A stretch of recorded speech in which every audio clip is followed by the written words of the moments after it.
Hey everybody, welcome to my YouTube channel. I'm Christine Lashley. Today in a video, I'd like to show you how to start small and simple with creating drama and interest in a city painting. A favorite motif of mine to paint is Paris. Not only have I walked the streets and taken a bunch of photos, but I've painted on location. In fact, here's a study that I did, and you can see that this really informed the painting behind me. I'm excited to share my full process with you in the upcoming video. If you'd like to access the full content with real-time footage on how I paint, you can find this in Lashley art class and my online courses. And this is part of the Urban Impressions collection. Before you go big in the studio, there's a bunch of things to consider, and all of this can be worked out in small form that you'll see next in my video. Let's get started with transparent oxide and French ultramarine in water mixable. I'm going to put this on with a knife, and I want to establish a really strong dark. Here's more transparent oxide going on. This dark augmented with the water that I just sprayed on the panel. I'm really kind of polishing this into the panel. I want to get an establishment of that shape of the sky. Oil painters can really pile on the darks, but notice the intent that I have here to keep the paint layer thin. These darks are thin, they're transparent, and that becomes really important. The water mixable is even an added bonus because you'll see later I can wipe back out totally white. Don't wait to set up where your figures are going to be. That's a big pitfall that I see a lot of people do. Setting the stage for, hey, where are those figures going to be? Going to be more prominent to the viewer? Are they going to just be sitting at the cafe? Those are really important considerations to either work out with your design. Here you can see I have figures that are closer and figures that are further away. Okay, here I have the grayscale sketch that I did in Procreate. You can do this as a manual sketch too. I highly recommend this 3-value type of study because it maintains this idea of connected darks, which are just so important. Notice with the sketch that there's no distinctive figures. I'm just thinking of connected shaggy blobs, and that's basically what I'm transferring onto my panel right now. I'm continuing on. For a night scene, I want to stay in this dark realm as long as possible and as transparent as I can. This is kind of like doing a sketch and you're painting at the same time. So it's like sketching in real time, and instead of throwing away the study, you get to use this as part of your painting. So it's win-win. It's not a waste of time. Basically, this is working on some strong design. Also, there's a power of suggestion. I am creating the mixture for the sky out of French ultramarine blue and some white. I know that this is the bluest blue that I can achieve. I usually want to modify that mixture to some degree with a little bit of the underpainting color. So that is bringing in some transparent oxide just to knock down the intensity of that blue. I just want to migrate some of the blue around, especially I know that man's shirt is going to be blue, and you can even see in the reference photo, the walking figure does not have a blue shirt, but the cafe diner does. And I decided that I needed some blue dots around the rest of the painting to keep the viewer's eye moving around. I do create a little bit of blending, but not a lot. I'd rather keep this paint kind of chunky, and I can always kind of blend it later. I can just kind of splash paint around and have a good time. I've spent the time to build the bones of my painting, the root design, and it's a pretty liberating concept to be able to pop all of these colors in and then know where I'm going with just creative freedom. Because there is so much freedom, you can see I'm pulling paint from other areas of the painting. I'm really not worried at all. I know that I have a good allocation of transparent darks that I'm aware I shouldn't put my brush into. But in the case of the buildings, I just have the liberty to put that paint on and pull it around. I like to use full-bodied paint. I like it when the paint squishes around. I like when I have borrowed color from this and borrowed color from that. And you can think of it kind of like creating a mosaic of color. And after you create the mosaic, you can feel free to squish it all around.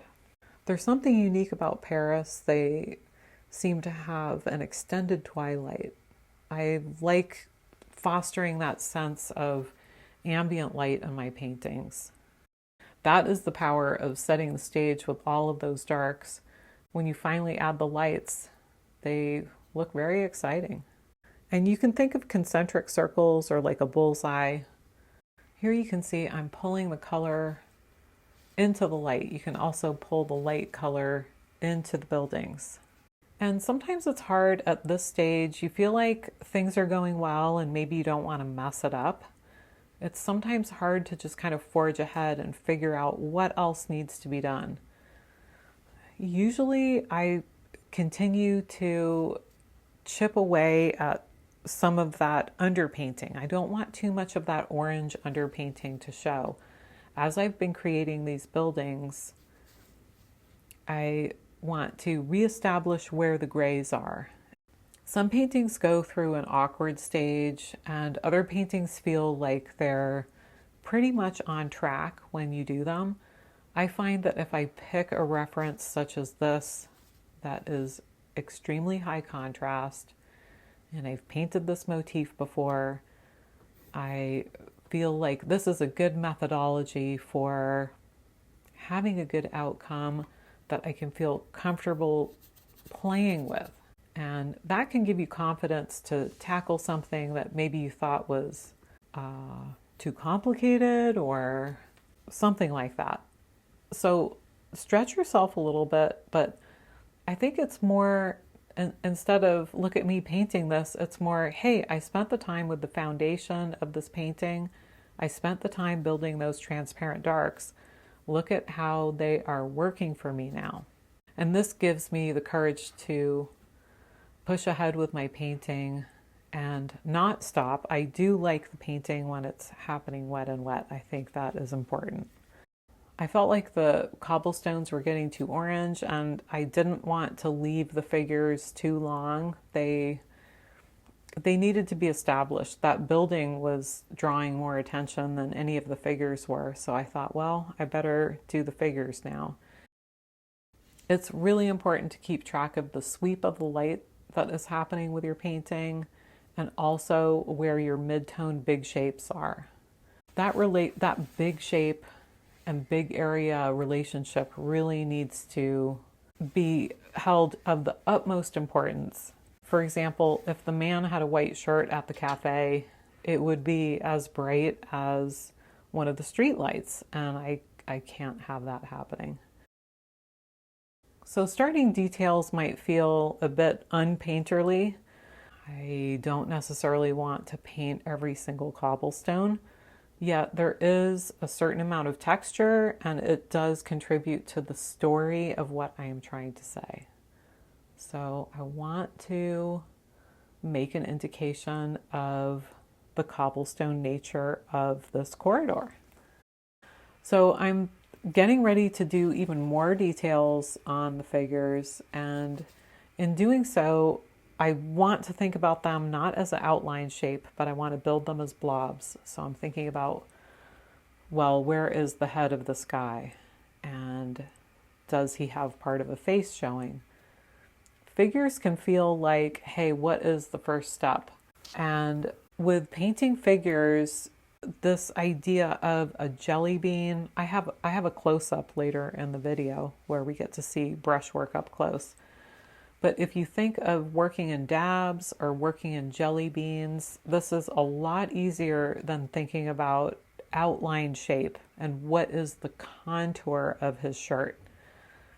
And this can be for watercolor artists or oil artists. Next, I want to focus on establishing feet going into perspective. I don't want duck feet. I want to merge out some of his lower feet, and some of this blurred out can suggest that the figure is walking.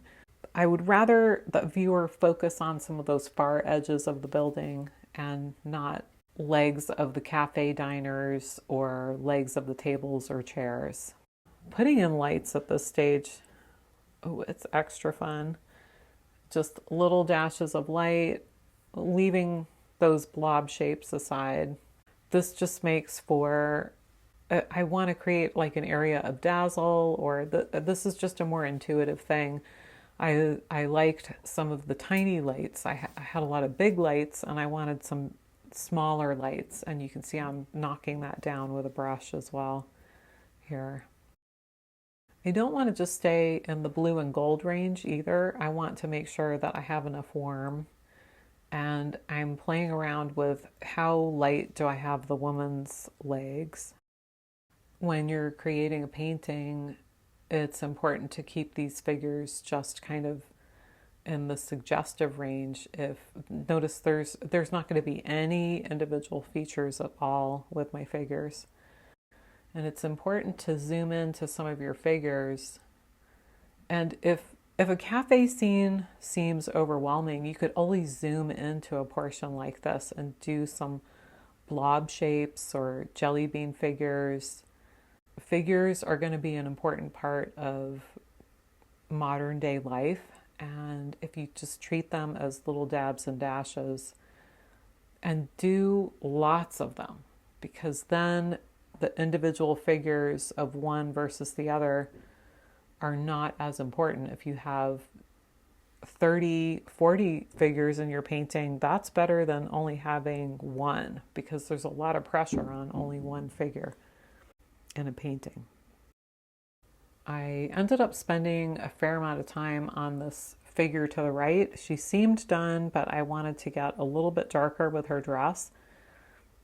I think it's important to switch from one cluster of figures to the other. And I love the idea of thinking about them as jelly beans. Sometimes I enhance the warm cool factor. And she seemed to be getting kind of ghostly pale, and so I warmed her up. Make sure at a certain point you put away all photo reference to just make sure that your painting is working. This is where, if I feel like I'm clutching the photo too tightly, sometimes I make stuff up. What's the narrative that I'm going for? Sometimes instead of establishing that so closely and worrying about copying the photo exactly, it's better to see where the painting is leading you. The power of suggestion is real.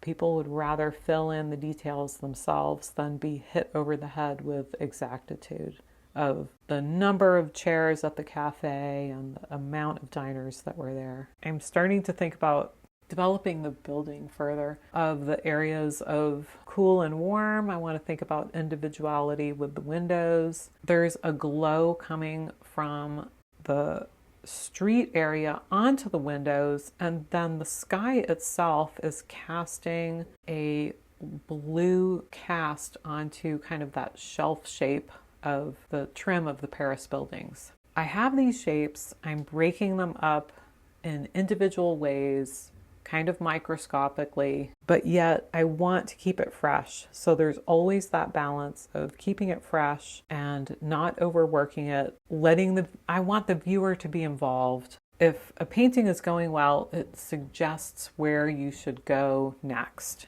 And paintings aren't always going well.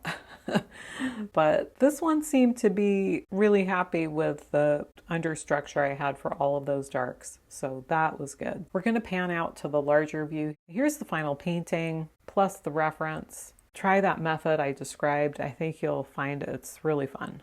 Hey, thanks for joining today. I really appreciate it. I sure had fun sharing my process with you. I hope you found some of these tips and techniques useful.